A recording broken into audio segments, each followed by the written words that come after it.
My name is Louise and this lecture is entitled Examination of Adults.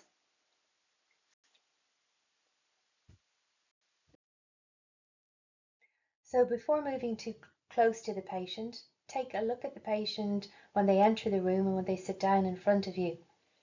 If you look straight away with the ophthalmoscope, you'll miss the obvious. So first of all, is one of the eyes deviated? Is there an exotropia, deviated out, or an esotropia, where the eye is deviated in?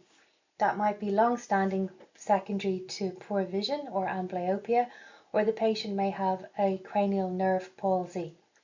Is there a ptosis present? And is there an associated change in the pupil size? And if there is a ptosis, is the eye deviated down and out, which might indicate a third nerve palsy? Is the eye proptosed? So is it pushed forward? Perhaps there's something behind the eye like enlarged muscles in thyroid eye disease, or an orbital mass which is pushing the eye forward. But again, take time and look at the patient and also examine the way the patient walks into the room. Does the patient have Parkinson's? Could there be a stroke? Take in the whole examination of the patient before you may look straight into the fundus. So moving first to recording visual acuity.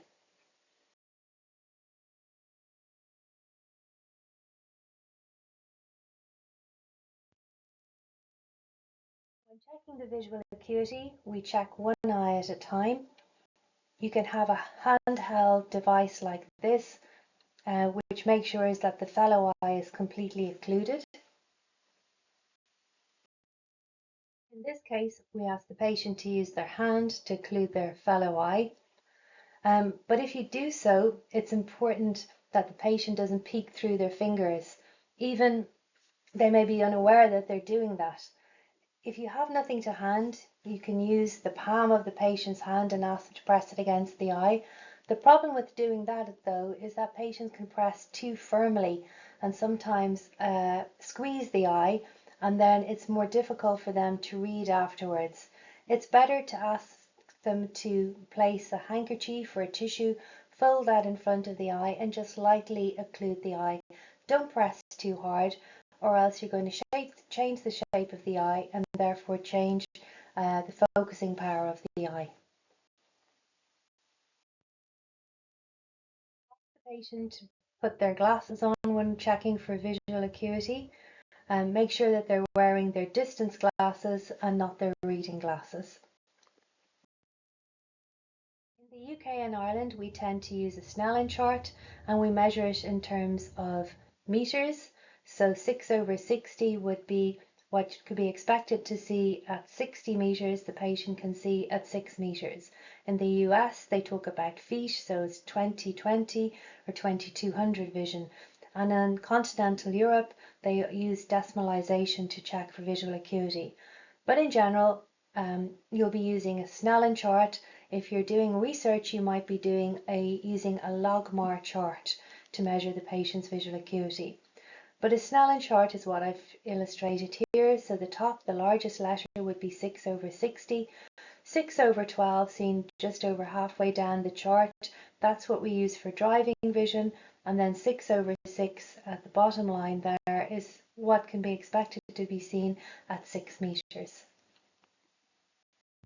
The patient reads all the letters on the 6/12 line, so O, E, V, H, U, but also gets U and X on the next line and nothing else. Then we record that as 6/12 plus 2 unaided, so they weren't wearing any glasses. However, when the patient then puts on their glasses and they're able to read further down, but gets perhaps one wrong on the 6/6 line, we record 6/6 minus 1 with glasses. If the patient reads to 6/9 or 6/6, we're pretty happy with that as a level of visual acuity. However, if the patient reads less than 6/12, then we give the patient the pinhole occluder if they don't have glasses with them, and see can that improve things. If they do have their glasses and they're still reading less than 6/12, you can ask them to place the pinhole occluder over their glasses. This is how we record visual acuity. PH being pinhole, GLS glasses, UA being unaided.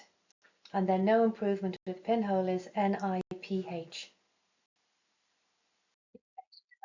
See the Snellen chart, you can either move them closer, so you can measure it at 3 meters instead of 6 meters, and then if they see the top letter, you can record that as 3/60. If they're unable to see at that distance, then you move to either counting fingers, where you'll place a number of fingers in front of the eye and change them. So you would start perhaps with 3 fingers, then moving to 1. Don't just give them a single chance. They'd have to try it a few times to make sure that they're seeing it correctly and not just guessing. Hand movements, you move the hand in front of the patient's eye and you ask them when it stops and when it starts. And then finally, accurate perception of light. With this, you use a pen torch and you bring the pen torch in from either the top, bottom, or the sides, and you ask the patient where the light is coming from. So they need to know where the light is coming from for accurate perception of light, or you can just document if they know if the light is on or off. This illustrates the cardinal eye movements, and you ask the patient to look up to the right, over to the right, down to the right, straight down, down to the left, over to the left, and up to the left, and then straight up, and then looking ahead in primary position. By monitoring the two eyes in each of these positions of gaze, you'll be able to work out if there's an associated cranial nerve palsy. This patient who has a sixth nerve palsy or a left lateral rectus palsy. In primary position, shown in the middle slide there, you can see that the left eye is deviated in. The patient has a left esotropia. The picture on the left, we're asking the patient to look to the right-hand side, and on this motion, the right eye is using the right lateral rectus and the left eye is using the left medial rectus. This looks normal, so both of these muscles are working normally. When we ask the patient to look to the left, the right eye will be using the left medial rectus and the left eye will be using the left lateral rectus. There is obviously abnormality here because the left eye is not abducting or moving out. The abnormality here is in the left lateral rectus. This is a more complicated pattern, but you can see that there are multiple muscle abnormalities, namely the left inferior rectus, the left medial rectus, the left inferior oblique, and the left superior rectus muscle. Therefore, this patient has a left third nerve palsy. When checking the patient, it's important that they consistently fixate on one of your eyes. It's important to encourage the patient throughout the examination to keep their eyes still and not allow them to move their gaze around. First of all, you ask them, can you see all of your face or is some of your face missing? This may, at the beginning, unmask a large defect such as a homonymous hemianopia that we see in stroke. They may say, I'm only able to see half your face. You then bring your fingers into the 4 quadrants and ask them how many fingers you're holding up in each of the quadrants. After this, you make sure that the patient continues to look straight ahead and you bring your fingers in from different directions of gaze and map out the visual field. You do this monocularly for each eye. I still perform manual visual field testing for patients because we don't always have access on the same day for Humphrey visual field testing or Goldman field testing, and it's an important skill to be able to perform at the bedside. Through this, you are able to pick up large defects such as a homonymous hemianopia, which we see post-stroke, or a bitemoral hemianopia, which patients can experience if they have a pituitary tumour. So moving to the external ocular examination or the agnexal examination. Look first for blepharitis. It's common. Patients can have collarettes or anterior blepharitis, or they can have posterior blepharitis with an oily tear film. Make sure that the patient doesn't have any associated neoplastic lesions, so they can have a basal cell carcinomas or squamous cell carcinomas can affect the eyelid, or they can have a simple papilloma. An important skill to learn is how to avert the upper lid. This is very useful when a patient presents with a foreign body sensation and they may have walked past a building site or something has flown into the eye and got trapped under their upper lid. It's very painful for a patient to have a foreign body continually scratching against the front of their eye. It's much easier to do this if you instill anesthetic drops to the patient. You ask the patient to look down, and then with a cotton bud you flick over the eyelid so that the upper tarsus is in view. You may be able to see a foreign body, and then you remove it using a moistened cotton bud. Again, topical anesthetic makes this a lot more comfortable for the patient. Averting the upper lid at the slit lamp, as well as seeing a foreign body, can allow diagnosis of, for example, allergic conjunctivitis, which is shown there. This can occur secondary to contact lens wear, termed giant papillary conjunctivitis. Moving next in our sequential examination would be to the cornea. Is it clear or is it cloudy? Iridium is a collection of blood vessels which grows across the front of the eye and can block vision. The word means wing in Greek because it's meant to resemble the wing of a bird. This is more commonly seen in warmer countries. These photographs are of the right and the left eye respectively of the same patient. You can see that the cornea is abnormal, there is a opacification, and this patient has a corneal dystrophy. If you flip to, you'll be able to see the 5 layers of the cornea. First of all, is the cornea completely transparent? If there are disruptions, what layer are they on? Are they epithelial, stromal, or endothelial? Endothelial lesions such as guttata, which are aging change inside the eye, are relatively common. Look at the anterior chamber. If you have a slit lamp, you'll be able to see if there are cells present and you'll be able to grade the number of cells. However, even without a slit lamp and with the naked eye, you'll be able to see if there's a collection of white blood cells present, termed a hypopyon. A hypopyon can be either infective or inflammatory. A collection of red blood cells in the anterior chamber is termed a hyphema. Of the anterior chamber is important to ascertain. A patient with a shallow anterior chamber is at risk of developing angle closure glaucoma. If you shine a light across the iris of the eye, it should be able to be viewed on the other side without casting a shadow if the anterior chamber is deep. However, if there is a shallow anterior chamber, you will see that there is a shadow has been cast. It's only by looking at lots and lots of eyes that you will know whether the anterior chamber is deep or if it is shallow. It is of course much easier to look at this under the slit lamp. The patient has a laser peripheral iridotomy. You can see the iridotomy indicated with an arrow in the inferior photograph there, situated superiorly in the eye. This patient must have had a shallow anterior chamber. By creating a route so that the aqueous humor can move from one chamber to the other, it means that the iris will not become bunched up behind the trabecular meshwork, causing a rise in intraocular pressure.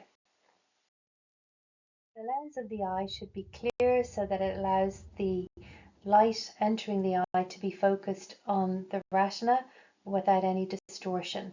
However, in these patients, you can see that the cataract has become opaque, and this is termed a cataract. This patient has anterior uveitis and there are a number of signs evident. If we first look at the conjunctiva, we can see that it is injected, and it is injected 360 degrees around the cornea, or circumlimbal injection. This is classic of anterior uveitis. If there is an injected eye secondary to conjunctivitis, it is more diffuse. If we look at the cornea, there are what are termed keratitic precipitates present, and they are on the posterior surface of the cornea and inferiorly. These are very large and may actually be termed mutton fat type KPs. If we look at the pupil, it's irregular, and it is irregular because there is stuck down with inflammatory cells between the iris and the lens. So this is grossly abnormal. So putting all these signs together, this is a sign of anterior uveitis. The last slide showed where the pupil itself was of irregular shape, but the pupil can be of different size in each eye, and that's termed anisocoria. So if we look in these photographs, one pupil is larger than the other. It's important to examine them both in bright light and in dim light. If we look at the pupils here in bright light, the pupils are of the same size, and in dim light, both pupils dilate to the same size. So this is normal. Which pupil is abnormal here? If we look at the patient on the left-hand side in bright light, the patient's left pupil is small and the patient's right pupil is dilated. This is abnormal because in bright light, both pupils should be small. If we look at the patient in dim light, shown here with the moon, both pupils are dilated. So we can see that there is a problem with the patient's right pupil in bright light. It does not constrict. Which is the abnormal pupil? The right pupil, it does not constrict, and an example of this would be a third nerve palsy. You work out which is the abnormal pupil here. You're examining the patient in light and in dark. Look at the pupillary responses in both and decide which is the abnormal pupil. Right pupil, or is it the left pupil? Pupil. If we look on the picture on the left-hand side, we can see both pupils are constricted in daylight, but when we moved to dim light, the left pupil should dilate, however it does not. And so for this is the abnormal pupil, and an example of this would be in Horner syndrome. Horner syndrome. This girl has a left small pupil in association with a left partial ptosis. Moving on to pupillary reactions. There are two responses. The first is the direct response, and the second is the consensual response. The direct response is the response of the pupil in which the light is being shone. So in this diagram here, the left pupil constricts when light is shone into the left eye. The consensual response is looking at the patient's fellow eye. So in this diagram here, we shine light into the left eye, but the right pupil constricts. In order to appreciate the pupillary reactions, there is no point examining the patient in daylight. Their pupils are already constricted, and you will not be able to appreciate if the patient constricts further. It's much easier to examine a patient in a dimly lit room, bright enough that you can assess the pupils, but not too bright that it constricts the pupil. If a patient has profound optic nerve disease in both eyes, there will be no light signal to the brain and the pupils are not constricted. If a patient has light shone into either their left eye or their right eye, in normal circumstances, the pupils will then both constrict. So it is a consensual response. If you shine a light into the left eye, shown here, a signal goes to the brain and both pupils, the right and the left, will constrict. In this patient, there has been a problem with their right afferent nerve. So the nerve going from the eye to the brain no longer works. If you shine light into the left eye, it will, however, constrict both pupils, but light into the right eye will constrict neither pupil. Of a relative afferent pupillary defect, there will be complete loss of information from the eye if there is a retinal detachment, a complete retinal detachment, if there is an ischemic central retinal vein occlusion, if there is optic neuritis or ischemic optic neuropathy.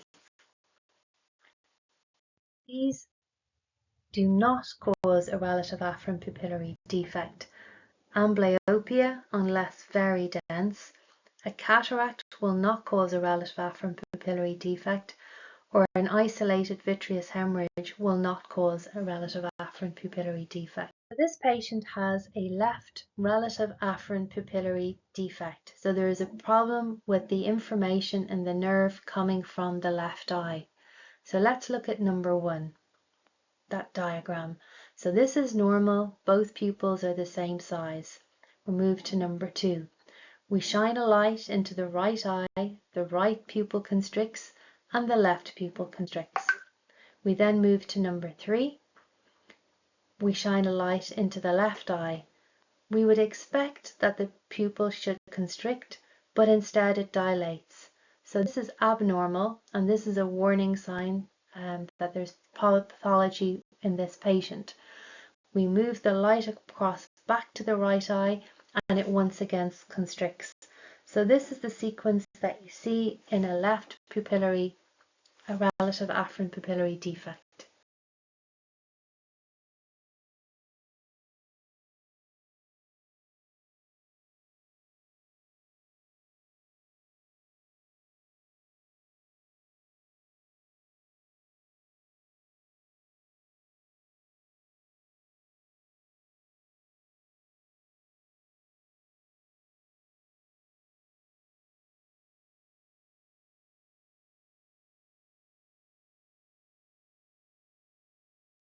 This video nicely demonstrates a left relative afferent pupillary defect.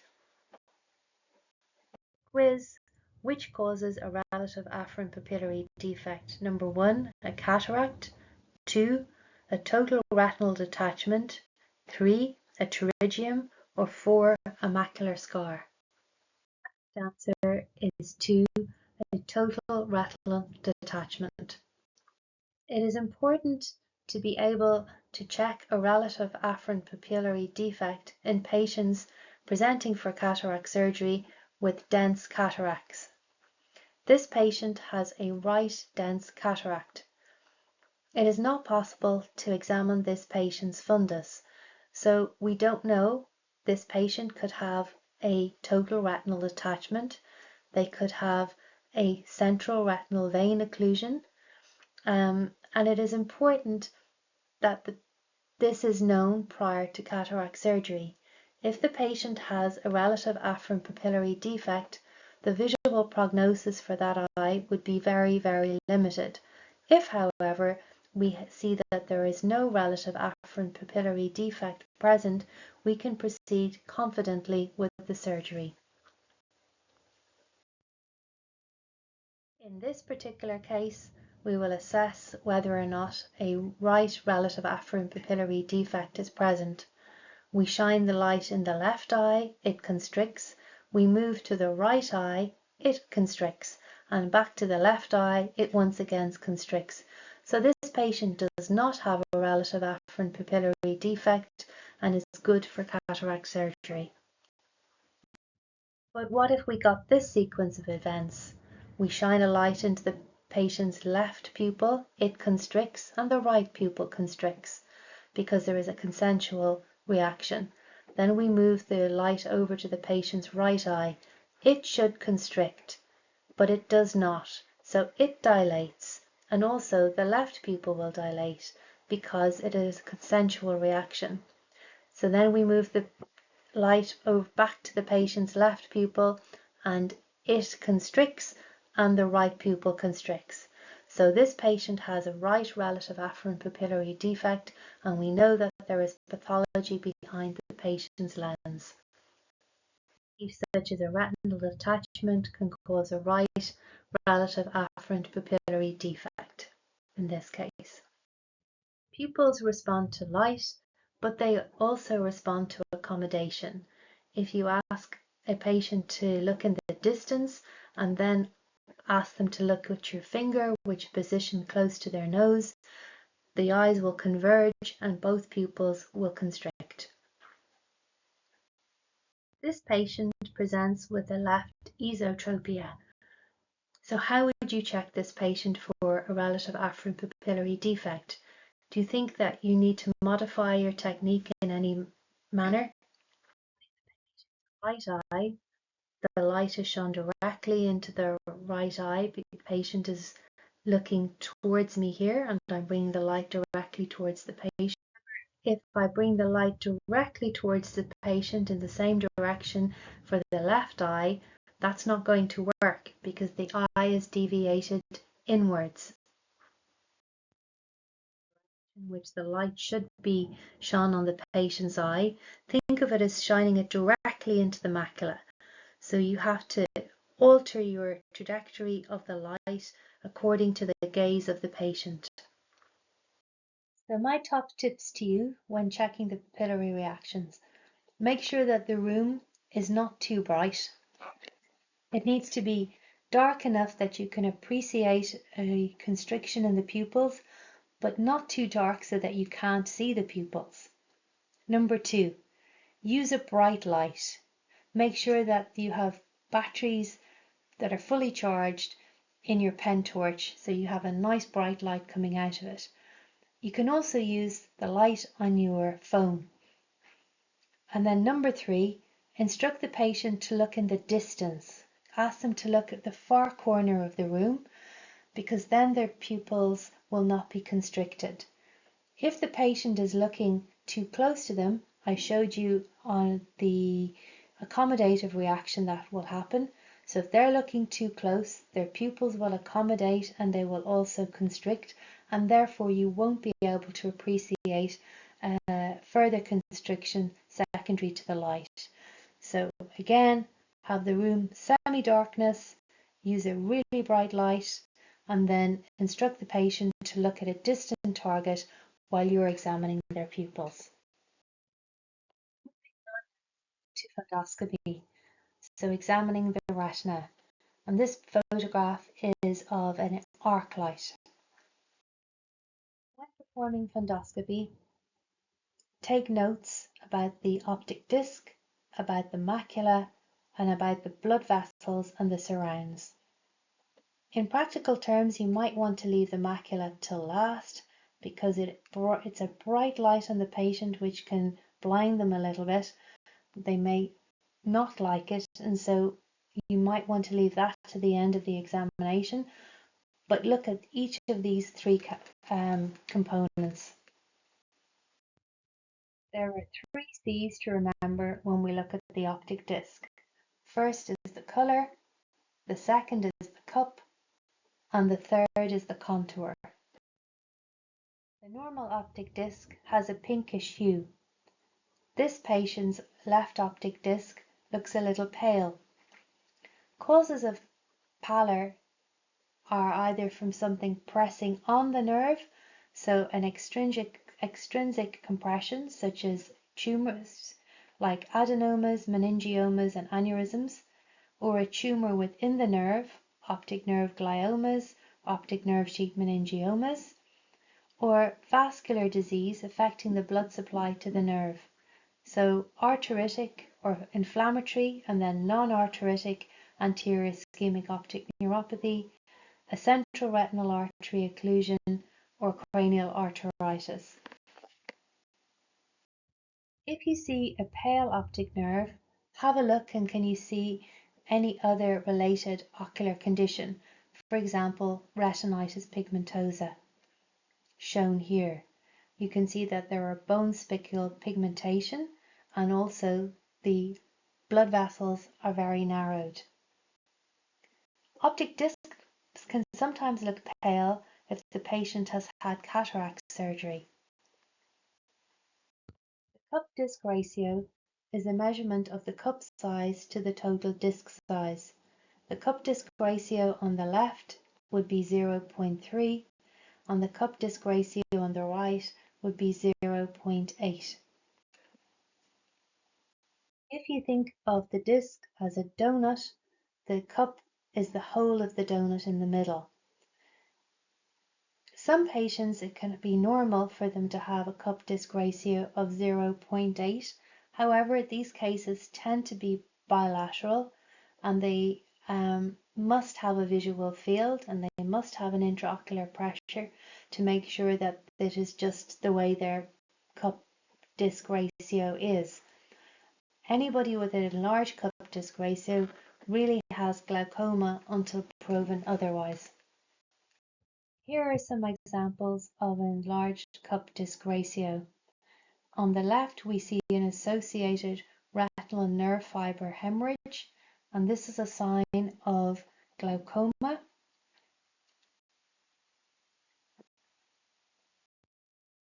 These are swollen.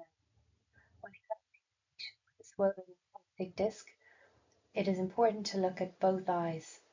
If one eye only is swollen, that may represent something like giant cell arteritis or a non-arteritic ischemic optic neuropathy. If both eyes have swollen optic discs, that could be as a consequence of malignant or very high hypertension or raised intracranial pressure. This patient has bilateral swollen discs. It would be important that this patient is managed as a medical emergency and the underlying cause discovered. Optic disc drusen are hyaline deposits which can sit on the optic disc. This causes the optic disc to appear lumpy and no longer smooth.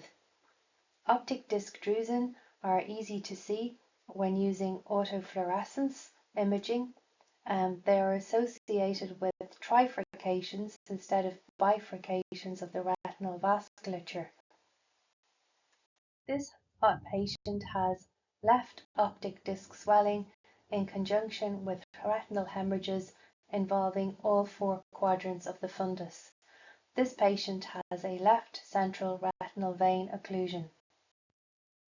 New blood vessels, which are small, wispy, may be noted on the disc in some conditions, such as proliferative diabetic retinopathy and ischemic central retinal vein occlusions. When examining the be open for the presence of drusen or hard exudates. This patient has a large macular hemorrhage as a consequence of age-related macular degeneration.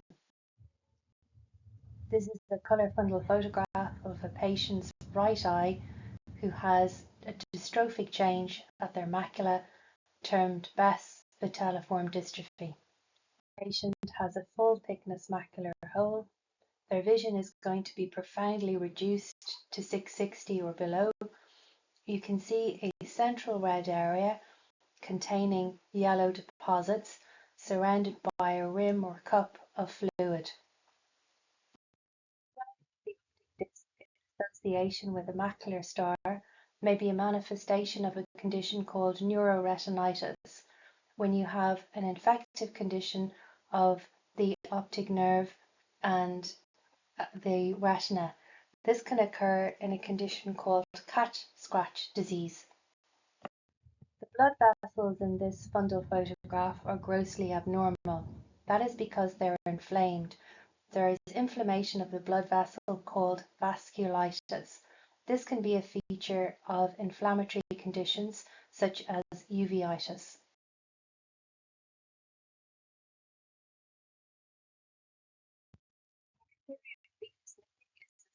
Arteriosclerosis and is a feature of patients with atherosclerosis or hypertension.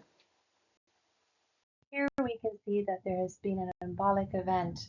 An embolus has travelled either from the heart or the internal carotid artery into the ophthalmic circulation and has blocked the circulation at a bifurcation of the arteriole.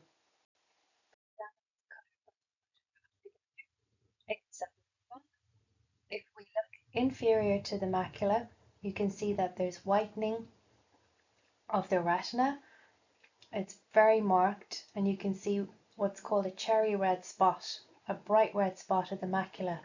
If you look above the macula a little bit further up, but still within the arcades, you can see whitening of the retina. There's obviously been a blockage to the circulation to the eye, which has caused the retina to blanch or whiten. And we can see the cause of that if we look at the optic disc. You can see at the 6 o'clock position that there is a large embolus which is blocking the circulation within the arteriole.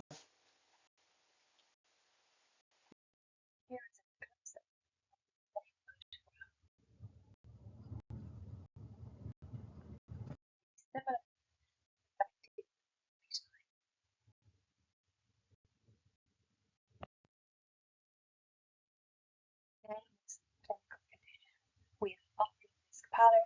There are thinning of the blood vessels in association with pigmentary or bone spicule changes. What is the diagnosis? 1. Age-related macular degeneration. 2. Retinitis pigmentosa. 3. Best's disease. Or 4. Central retinal vein occlusion.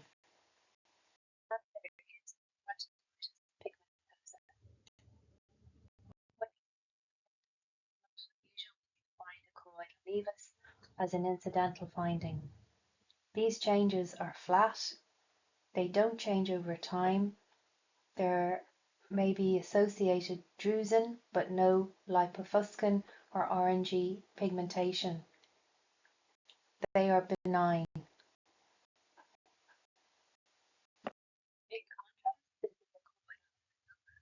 It is raised, it has its own intrinsic circulation. There can be overlying lipofuscin, there can be associated subretinal fluid. The patient may have symptoms or may not have symptoms.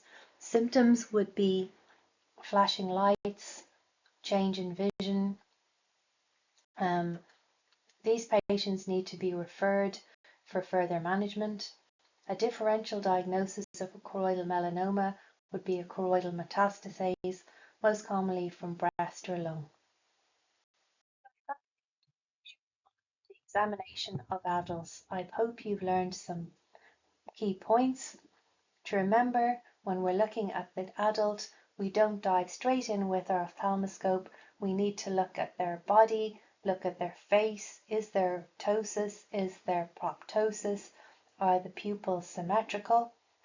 We're going to check their vision, measure their ocular movements, be proficient in how to perform a visual field test, look at the external part of the eye, the agnexal structures. You can see whether or not there's a corneal opacity. Be very familiar on how to examine the pupils, because if you elicit a relative afferent pupillary defect, that's a very strong sign and gives you a lot of information about the health of that patient's eye.